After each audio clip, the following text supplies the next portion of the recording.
Utilizamos palabras que tal vez no sean correctas como redondo o circular. Acá el punto es si es una esfera. El punto es que no hay demostración empírica bajo un método científico del movimiento o la rotación de la Tierra. Ajá. La última vez que se intentó de alguna forma comprobar esto fue allá por principios del siglo XX, bajo varios experimentos. Comenzó Michelson Gale, Michelson Morley, y después vinieron obviamente la teoría de la relatividad de Einstein, pero en realidad lo que demostró eso es que la Tierra está quieta. Ajá. A partir de ese momento en el mundo científico real, académico, se armó un quilombo, ¿no? Dicho mal y pronto, bastante importante. Entonces ahí tuvieron que venir Einstein con la teoría de la relatividad de 1905 y después tuvieron que hacer otra distinta en 1915 que era la teoría de la relatividad especial. Ahora, un dato curioso que yo se los pregunto a ustedes como para que vean por dónde viene la mano, ¿no? O sea, si uno habla de la teoría de, por ejemplo, del Big Bang, y yo te pregunto, ¿quién creó la teoría del Big Bang? ¿Uno qué pensaría que quién la creó? Y algún científico, quiero creer, ¿no? Exactamente. Y sin embargo, cuando vos lo buscás en la historia, la crea un personaje que se llama Georges Lemaitre, y se escribe Lemaitre, es un apellido francés, ajá, que es un jesuita. Ahora, el punto es que ese mismo jesuita creó la teoría del Big Bang. Ese mismo jesuita está al lado de Einstein, creó la teoría del átomo y creó, el Vaticano es la institución que más financió astrónomos desde la época de Galileo hasta la actualidad. Galileo fue financiado por la nobleza negra de Venecia. Copérnico, el telescopio se lo pagó los jesuitas. Mirá. Entonces, yo hasta hace 2 años atrás, todo ese tipo de cosas las desconocía totalmente. No sabía que el Vaticano iba a crear una teoría que de alguna manera perjudicase a la misma religión, ¿no es cierto?, de alguna forma. Un día en un artículo vi que se decía que los satélites no existían. Ajá. Me pareció una locura. Dije, ¿cómo no van a existir los satélites si ponen un satélite por semana? Claro. Y después de ahí terminé en este quilombo. Nosotros como gente común, obviamente no tenemos ni idea, ni siquiera cómo opera un satélite, cómo funciona un satélite. Creemos que el satélite lo ponen en órbita, si es un geoestacionario está a 36.000 kilómetros de distancia, después tenés media órbita, baja órbita, órbita alta, y nos imaginamos que el satélite administra millones de llamadas telefónicas, miles de archivos multimedia, y como con una especie de un rayito lo tira a la Tierra alguna antena y la antena lo distribuye. Lo digo muy por arriba porque creo que eso más o menos es lo que uno conoce del hombre a pie, digamos, básicamente. Ahora, cuando vos te pones a investigar, te das cuenta que todo lo que es multimedia, todo viene por fibra óptica. La fibra óptica, por ejemplo, atraviesa los océanos enteros. A nosotros en Argentina nos entra por las Toninas, una de las bocas principales. Que hace unas semanas tuvo problemas. Exactamente. Y esa red llega hasta Miami y pasa por todos los países de Latinoamérica, Centroamérica hasta Estados Unidos. Es todo fibra óptica. Lo mismo sucede en Europa, en Asia, ¿no? Y en todos los demás continentes. Es todo fibra óptica, lo cual es medio raro, digo, desde lo que cuesta poner un cable de esos. Y supuestamente hay más de 14.000 satélites en órbita. Hay una web online en donde vos podés poner guía de cables submarinos de fibra óptica. Ahora, ¿el punto cuál es? Por ejemplo, la gente no conoce el sistema que se llama rebote troposférico. Todas las señales pueden rebotar en la ionosfera. No hace la primera transmisión de radio que se hizo en 1914 de la BBC de Nueva York a Londres, no había satélites en esa época. Ajá. Hicieron punto a punto. Sin embargo, cruzó todo el océano, rebotando en la ionosfera. Por ejemplo, la gente desconoce que a partir de los 100 MHz, una onda de radio viaja en línea recta. Después tenés el problema del aire. El aire lo que hace es doblar la luz o dobla la señal, la disminuye. Entonces tiene que haber repetidoras cada una determinada cantidad de kilómetros, porque si no la señal se pierde. Y ahí es donde entra toda esta nueva tendencia de poner una antena al lado de la otra para poder tener 4G, por ejemplo. Claro. Y, claro, basándonos en el tema de si es plana, yo tiro una señal, qué sé yo, vamos a poner España, y Sí. mando algo a Japón. Ujú. No tendría que haber problema, tendría que llegar, ¿no? Porque la señal va derecha. Sí. Mira, por ejemplo, para sacar un poco de las típicas preguntas. Si la Tierra es plana, ¿por qué yo no agarro un telescopio y veo desde tal punto hasta el otro lado? Claro. ¿No es cierto? Por ejemplo, no sé, desde Argentina hasta España. Sí. Si la Tierra es plana. O ¿por qué el Sol no ilumina toda la Tierra junta, por ejemplo? Claro. Entonces, ese tema es muy fácil de explicar y de ver, no es algo que no se puede comprobar. Ese es el gran problema que está teniendo, digamos, la globalización, ¿no es cierto? O sea, que todo esto se puede comprobar. El aire, la luz en el agua, ¿sí? Se frena. Ujú. El aire es un gas, ¿sí? Sí. Que tiene densidad. Sí. Y la luz también se frena. La lamparita de tu casa no Claro. ilumina hasta el patio porque más allá de la potencia hay aire. Entonces la luz tiene un decaimiento, ¿bien? Sí. El sol no ilumina toda la Tierra porque primero no tiene la potencia que nos dijeron que tiene y segundo porque hay aire. Entonces cuando la luz viaja en el aire se forma un cono de luz Sí. que tiene un determinado radio y que va decayendo a medida que pierde potencia. Ahora, lo que nosotros vemos y experimentamos todos los días es que el Sol se mueve arriba nuestro, y la Luna también, y las estrellas también. No hay experimento que haya demostrado que es la Tierra la que rota o se mueve. Ese es el grave problema, que la Tierra está quieta. Antártida, que dentro del modelo, digamos, de la Tierra no esférica, la Antártida bordea, ¿sí?, todo el plano de existencia que tenemos. Sí. Mucha gente, viste, dentro de estas teorías se habla siempre como te dicen, y la Antártida es un muro de hielo gigante que no se puede pasar. Claro. Eso lo sacan de Games of Thrones, básicamente, ¿no es cierto? Que bueno, como claro, porque es así, o sea, como se sabe, Hollywood siempre te guiña el ojo y te tira. Claro. Así como hay cientos de películas que te dicen el hombre no llegó a la luna, obviamente te tiran de todo tipo de programación predictiva, ¿no es cierto? Sí. Una Sí. gran lavadora de cerebro Hollywood también. Totalmente, totalmente. De hecho, vos fijate que como la Tierra esférica es la matriz que sostiene toda digamos, el manejo del mundo, así vos vayas a ver una película de Woody Allen, Claro. al principio de la película, mientras que tengas el logo de Universal, a vos ya te mostraron la Tierra esférica girando. Claro. Por ejemplo, la imagen más publicitada del mundo, más que McDonald's, que Coca-Cola, que todas las marcas que se te pueda ocurrir, es una Tierra esférica. Está en todos lados, en los colegios porque tienen el globo terráqueo, Ajá. en los principios de la película. Tal vez una publicidad que habla de seguro de auto arranca con una imagen satelital desde afuera del planeta y entra hasta donde está el auto. Entonces, vos te das cuenta que es la imagen más publicitada del mundo, y Claro. cuando la limosna es grande, hasta el santo desconfía, dice un dicho. Sí, es verdad. Nosotros, como ciudadanos comunes o profesionales, porque acá hay metido Sí. muchos profesionales en el medio, Sí. ¿no? Es que comenzaron a poder hacer algo que antes no se podía, que es agarrar una cámara, agarrar un GPS, que GPS significa, no es Global Position Satellite, o sea, es un sistema de posicionamiento global. Ajá. Utiliza antenas, utiliza radares, utiliza todo tipo de aparato de telecomunicación, digamos, ¿bien? Ujú. Sí. Entonces, con un GPS, una cámara, un globo aerostático y un tubo de helio, comenzaron a tirar cámaras que llegan hasta los 40 kilómetros de altura. Y ahí la matemática no miente. O sea, si nosotros vivimos en una esfera de 12.000 kilómetros de diámetro, a 20 kilómetros, te lo dice la revista muy interesante, tiene que verse la curvatura en el horizonte. Claro. Estos son 40 kilómetros. Claro. Algunas de las cámaras obviamente tienen GoPro, lo cual a mucha gente la confunde. También de ahí Sí. la promoción de las GoPro, ¿no es cierto? O sea, la élite sabe que esto en algún momento se podía llegar a Ay, descontrolar. Entonces, cuando uno ve la imagen de la Tierra con esas cámaras, obviamente se ve curvo.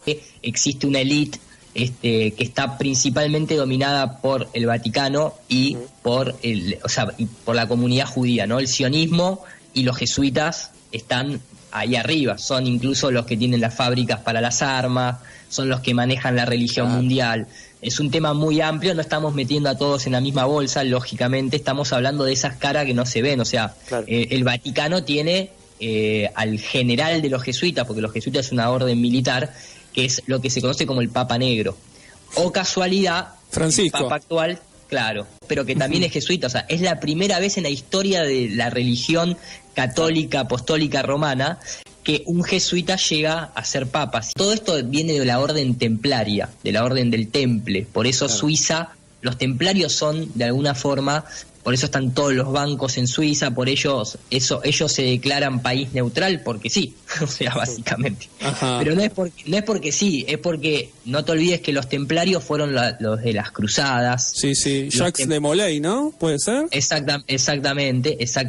Ignacio de Loyola es el primer general de los jesuitas. Claro. O sea, el tipo era militar y él dijo haber recibido un mensaje de Dios y a partir de ese momento se creó la orden jesuita, básicamente hace un par de siglos atrás. Entonces, ¿el tema cuál es?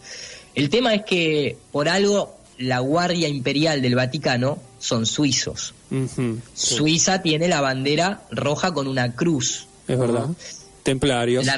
Templaria. La religión católica tiene una cruz. Uh-huh. Sí. A nosotros, por ejemplo, cuando te hacen firmar un documento, te dicen firme la cruz. Sí. Existe la Cruz Roja. O sea, el mundo está gobernado por estas élites. Eso no queda duda. Está el libro que se llama La Mónita Secreta, que es el libro de instrucciones jesuitas. Ajá. Y está el libro que se llama Los Protocolos de Sion.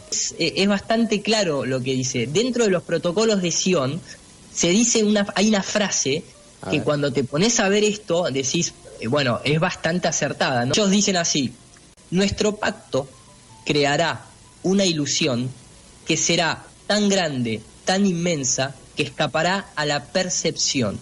Cuando habla de la percepción, ahí lo que está involucrando es justamente todos los sentidos. Escapará a la vista, escapará al oído, al gusto, al tacto, ¿sí? A la percepción.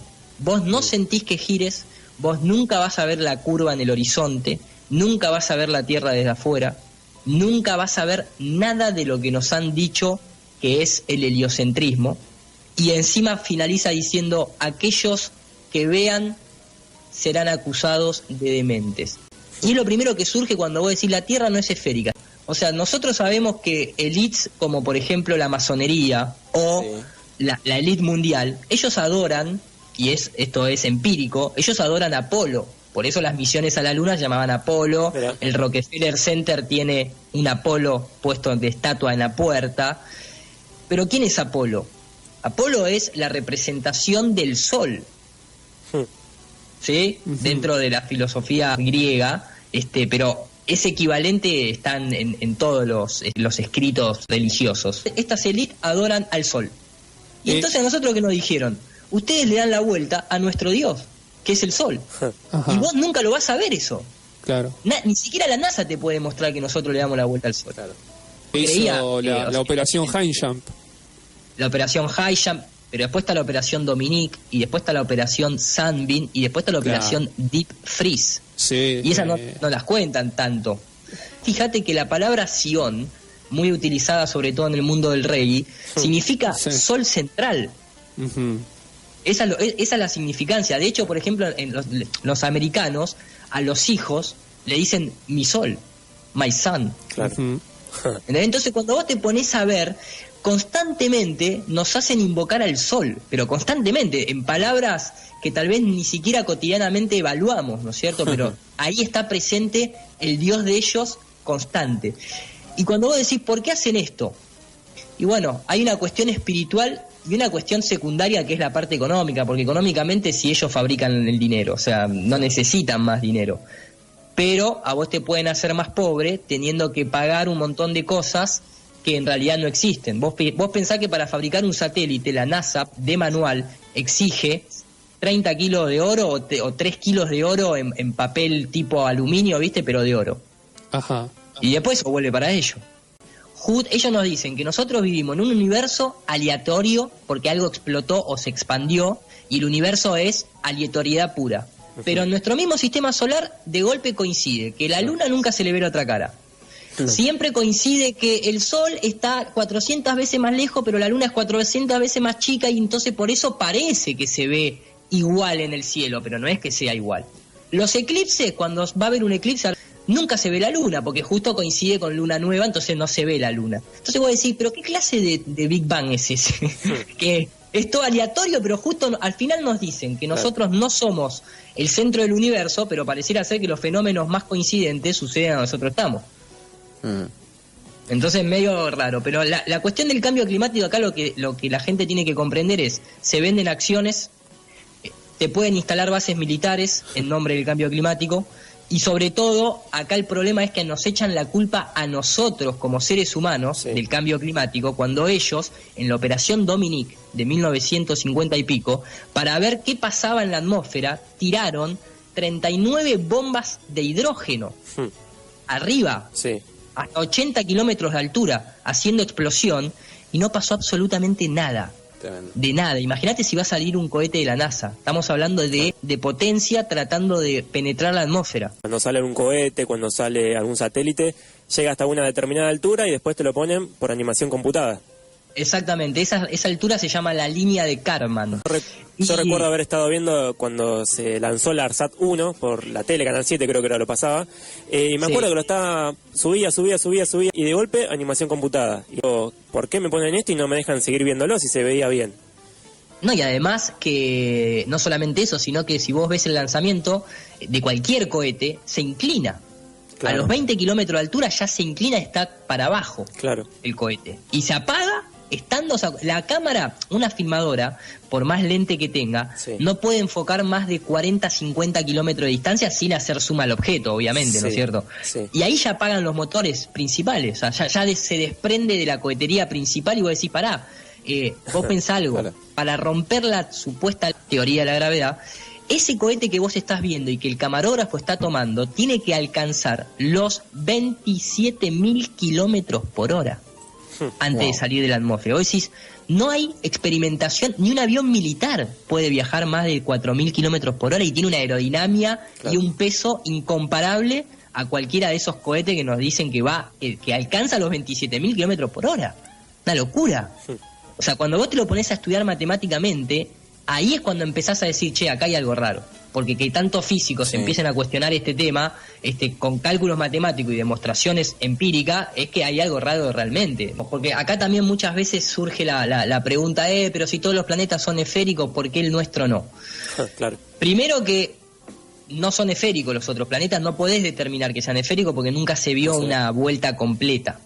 El tema ¿cuál es? Los telescopios están diseñados de una manera muy ingeniosa. Primero, te hacen ver con un solo ojo. Entonces vos no podés generar profundidad de campo porque no tenés estereoscopía. El único telescopio binocular que existe en el mundo lo tiene el Vaticano y se llama Lucifer. Justo ese nombre le pusieron. Vos decís, pero me están tomando el pelo. Claro. O sea. Pero bueno, son esas cositas que tiene el Vaticano. Entonces, cualquier telescopio que vos compres, vos apoyás un solo ojo. Eso arrancando de ahí para poder decir empíricamente, che, lo que estoy viendo es una esfera. Y después la gente no conoce que la mayoría de los telescopios refractores tienen un lente cóncavo. Entonces, ¿qué hace un lente cóncavo? Concentra la luz en un punto, pero hacia los bordes se pierde potencia de luz, dando una tendencia a la oscuridad, como un esfumado. Se llama viñeta, ese efecto que se produce en la lente. Entonces vos cuando estás viendo un planeta, que también lo podés ver cuando apuntás con un telescopio hacia el horizonte, siempre vas a ver los bordes esfumados a negro. Entonces a vos te da la sensación de que eso puede ser una esfera, pero estás viendo algo plano. Y después la gente lo que no comprende es lo siguiente: para la ciencia oficial, todo lo que nosotros miramos hacia arriba en el cielo se proyecta en la última capa de la atmósfera, en esta línea de Kármán. Entonces, en definitiva, así sea el Sol, la Luna, los planetas o las estrellas, vos estás viendo la luz que rebota en la última capa atmosférica. Vos no estás viendo más de 100 kilómetros de altura. Eso para tenerlo ya en cuenta de movida. Por eso, en Atacama o en otros lugares del mundo existen lo que son radiotelescopios que miden la radiación. No son ópticos. Un telescopio óptico no puede ver más de la última capa atmosférica. Entonces, ¿el tema cuál es? La palabra planeta, ya los griegos lo decían, significa estrella errante. ¿Por qué? Porque es una estrella que se mueve, tiene movimientos retrógrados, son luminarias, son luces, igual que es el Sol, igual que es la Luna. Aparte, empíricamente existe lo máximo que se llegó a perforar para abajo son nada más que 12 kilómetros. El Pozo Kola es oficialmente la excavación más profunda, ¿no? Estamos hablando de 12 kilómetros de un radio supuesto de 6.400 kilómetros. Claro. Vos decís, pará, 12 kilómetros es el 0,02%. ¿Cómo científicamente me comprobás que existe un núcleo? Si solamente excavaste el 0,02% y se te rompieron todas las máquinas. Claro, no hay forma de saberlo. 12 kilómetros de perforación, hay caverna, hay cuevas, granito, tierra, barro, diamante, oro, hay de todo. El mundo está electrificado, tiene magnetismo y tiene electricidad estática, y cuando vos te frotás un globo en el pelo, vas a ver que el globo se queda pegado a una pared o atrae otro objeto, así sea de plástico, lo que fuese. El engaño ya se cayó, porque Bien. estamos hablando de que en Estados Unidos 1 de cada 4 personas defiende que el sol gira arriba, ¿no? O sea, bastante. Estados Unidos nada más. Si vos me estás hablando a mí, es porque evidentemente ya hay algo que está haciendo ruido. Ahora, que la oficialidad lo salga a hablar, lo veo complicado si lo comparo con el Vaticano, que hace 2000 años vive de la misma mentira, por así llamarlo, ¿no es cierto? Oficialmente lo veo complejo, pero creo que ya hay mucha gente, el público común está metiéndose en esto. Y está el clic, ¿no? ¿Por qué la gente se enoja si podemos hablar de unicornios de colores y no pasa nada? Pero acá esto se puede comprobar y la persona se daría cuenta que ha sido engañada, y eso genera un poco de bronca al principio, pero después a la larga es un nuevo paradigma con un acceso a información nueva, una cuestión espiritual mucho más integrada a la materia, básicamente.